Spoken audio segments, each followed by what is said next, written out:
Assalamualaikum warahmatullahi wabarakatuh. Salam sejahtera untuk kita semua. Semoga kita sehat-sehat selalu. Perkenalkan, nama saya Naveria Suciatna dari Program Studi Bimbingan Konseling. Di sini saya akan menjelaskan tentang mata kuliah studi kasus yang dimana membahas tentang aspek perkembangan yaitu sosial, moral, emosi, dan penghayatan keagamaan. Baiklah, yang pertama saya akan membahas tentang sosial. Nah, di sosial ini terdapat beberapa tahapan. Yang pertama yaitu fase bayi 0 sampai 1 tahun. Basic komponennya yaitu kepercayaan versus kecurigaan. Nah, tahap ini berlangsung pada masa oral.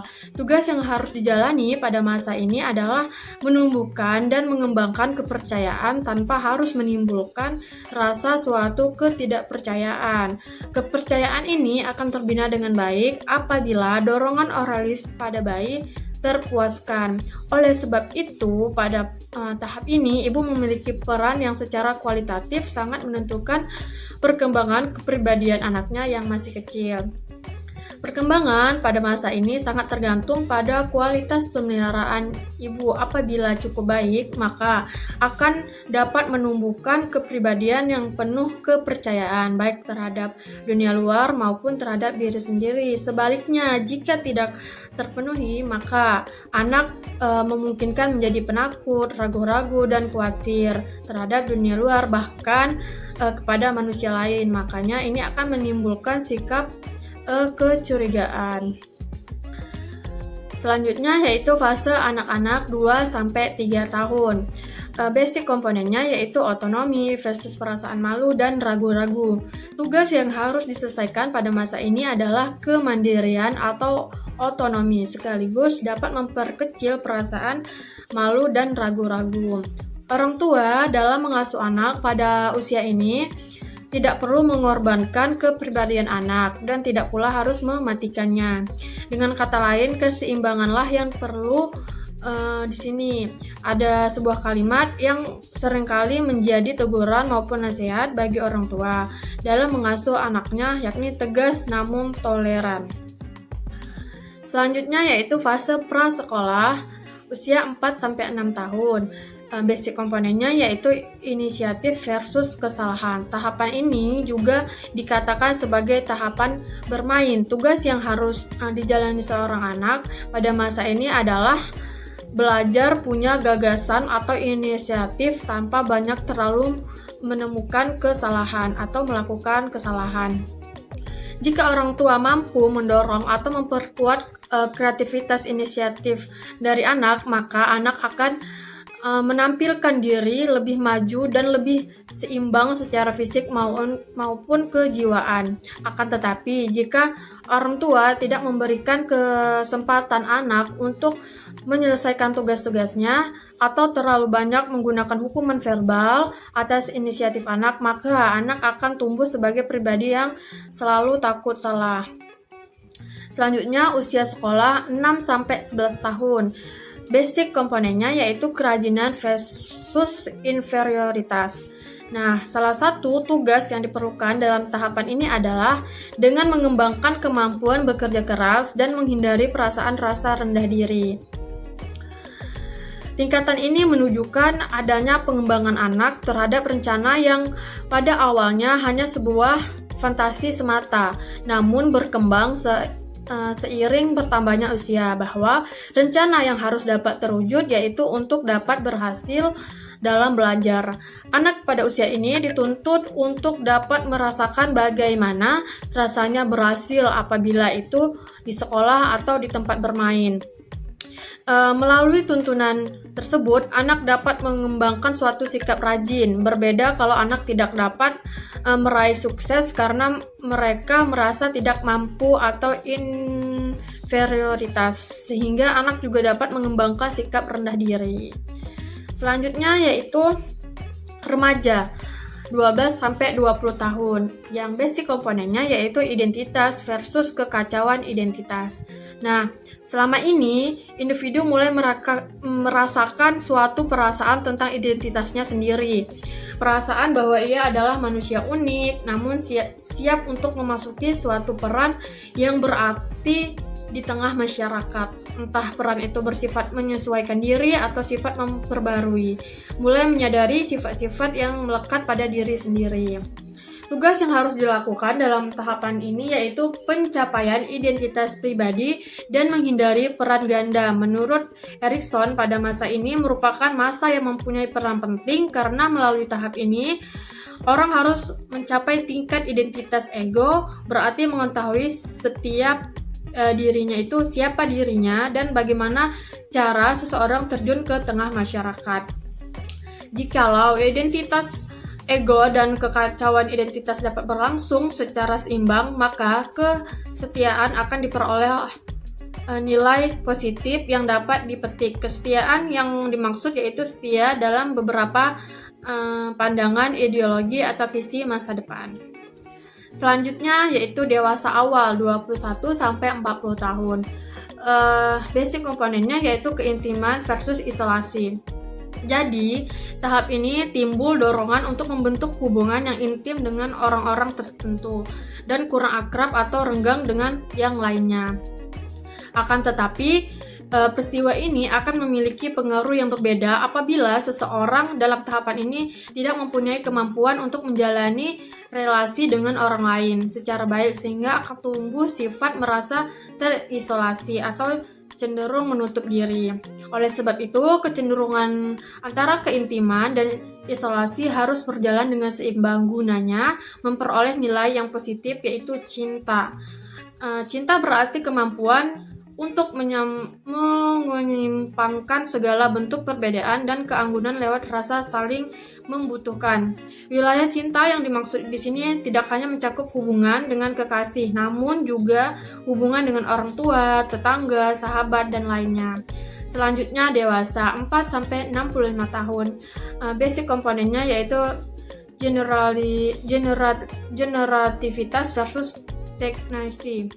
Nah, tugas yang harus dicapai pada tahapan ini adalah dapat mengabadikan diri guna keseimbangan antara sifat, melahirkan suatu generativitas dengan tidak berbuat apa-apa. Harapan yang ingin dicapai pada masa ini yaitu terjadi keseimbangan antara generativitas dan stagnasi guna mendapatkan nilai positif yang dapat dipetik, yaitu kepedulian. Kepedulian yang dimaksud yaitu perhatian terhadap apa yang dihasilkan, seperti keturunan, produk-produk, ide-ide, dan keadaan masyarakat yang berkaitan dengan kehidupan generasi-generasi mendatang. Selanjutnya yaitu usia tua 65 tahun. Basic komponennya yaitu integritas versus keputusasaan. Pada tahap ini, tugas pada usia ini adalah integritas dan berupaya menghasilkan putus asa dan kekecewaan. Tahapan ini merupakan tahapan yang sulit dilewati menurut pengembangan sebagai orang dikarenakan mereka sudah merasa terasingkan dari lingkungan kehidupannya.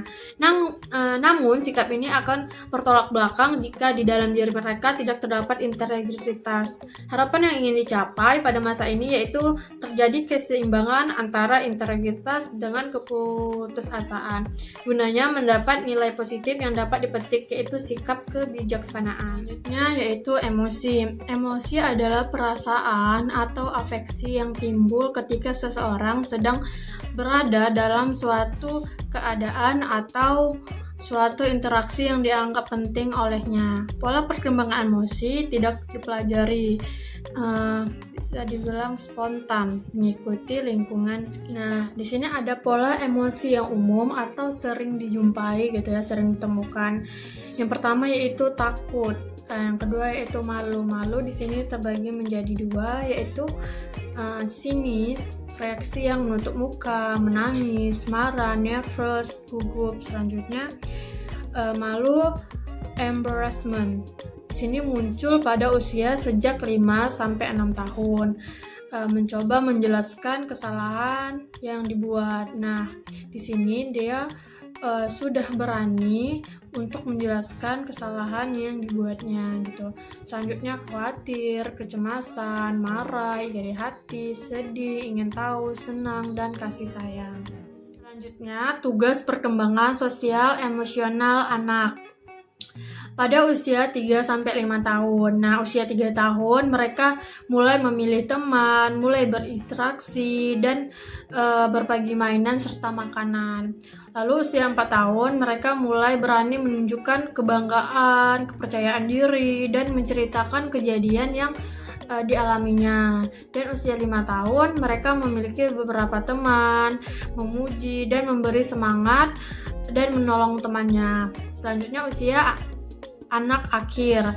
Di sini usia 6-13 tahun. Kita mulai mendorong anak untuk keluar rumah dan masuk kelompok sebaya. Keadaan fisik mendorong anak melakukan keterampilan yang menggunakan otot-otot. Dorongan mental untuk memasuki dunia konsep-konsep, logika, simbol, dan komunikasi secara dewasa. Dan selanjutnya usia masa kanak-kanak akhir. Di sini mereka memiliki kemampuan untuk memahami emosi kompleks, peningkatan pemahaman, peningkatan kemampuan, serta penggunaan strategi personal untuk mengalihkan perasaan tertentu. Nah, selanjutnya perkembangan emosi. Pola emosi remaja adalah sama dengan pola emosi kanak-kanak. Nah, jenis emosi normal pada remaja yaitu cinta atau kasih sayang, gembira dan bahagia, kemarahan dan permusuhan, ketakutan dan kecemasan, serta frustasi dan duka cita. Nah, ciri-ciri kematangan emosi remaja akhir adalah mandiri. Dalam artian emosional adalah berani bertanggung jawab atas diri sendiri dan orang lain, mampu menerima diri sendiri dan orang lain secara apa adanya, serta mampu mengendalikan emosi-emosi negatif sehingga permunculannya tidak impulsif. Perkembangan moral. Moral berasal dari bahasa Latin moris yang artinya adat istiadat, kebiasaan, peraturan atau nilai, atau tata cara kehidupan. Moralitas adalah kemauan untuk menerima dan melakukan peraturan, nilai-nilai, atau prinsip-prinsip moral. Perkembangan moral yang pertama yaitu penalaran prakonversional, di mana pada tahapan ini dikendalikan oleh imbalan dan hukuman. Jika tingkah lakunya baik akan mendapat imbalan, jika tingkah lakunya buruk akan mendapat hukuman. Orientasi hukuman dan ketaatan serta individualisme dan tujuan. Yang kedua yaitu penalaran konversional. Nah, pada tahapan ini menaati standar-standar internal tertentu, tetapi tidak menaati standar-standar orang lain seperti orang tua atau aturan-aturan masyarakat, norma-norma interpersonal, dan moralitas sistem sosial. Yang ketiga yaitu penalaran pasca konversional. Merupakan pemikiran tingkat tinggi di mana moralitas benar-benar diinternalisasikan dan tidak didasarkan pada standar orang lain, tidak memikirkan hak-hak masyarakat, malah memikirkan hak-hak individu, prinsip-prinsip etis universal. Selanjutnya, perkembangan penghayatan keagamaan. Dengan melalui pertimbangan fungsi, efektif, kognitif, dan konatifnya, pada saat-saat tertentu individu akan meyakini dan menerima tanpa keraguan bahwa di luar dirinya ada suatu kekuatan yang maha agung yang melebihi apapun termasuk dirinya. Penghayatan itu disebut pengalaman keagamaan. Selanjutnya, tahap perkembangan beragama pada masa anak-anak. Yang pertama yaitu tahap dongeng atau tingkat dongeng. Nah, pada tingkatan ini dialami oleh anak berusia 3-6 tahun. Konsep ini mengenai Tuhan lebih banyak dipengaruhi oleh fantasi dan emosional anak. Hubungan emosional yang diwarnai kasih sayang dan kemesraan hubungan dengan orang tuanya yang akan menimbulkan proses penghayatan anak terhadap orang tuanya. Nah, ketika anak disuruh berdoa, maka ia akan meminta kue, roti, coklat, permen yang bersifat segera tercapai atau terpenuhi. Dan pengalaman keagamaan anak tidak terlepas dari tingkah laku orang tua sendiri. Selanjutnya, tingkat kenyataan. Pada masa ini, ide tentang ketuhanan sudah mencerminkan konsep-konsep berdasarkan atas realistis atau kenyataan. Konsep ini menimbulkan melalui lembaga-lembaga keagamaan yang telah diikuti oleh anak, sehingga mereka mendapat pengaruh tentang Tuhan lebih banyak.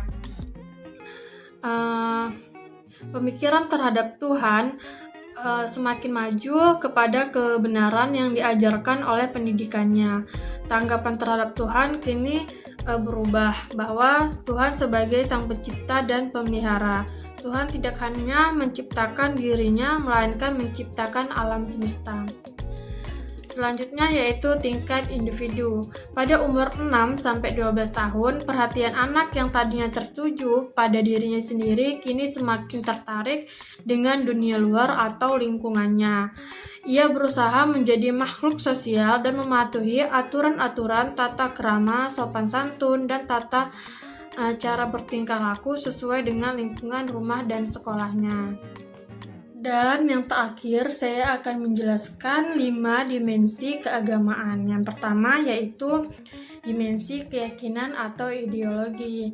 Nah, dimensi ini berisi tentang pengharapan di mana orang yang berpegang teguh pada teologisnya tertentu dan mengakui keberadaan doktrin tersebut, misalnya adanya surga, neraka, dan malaikat.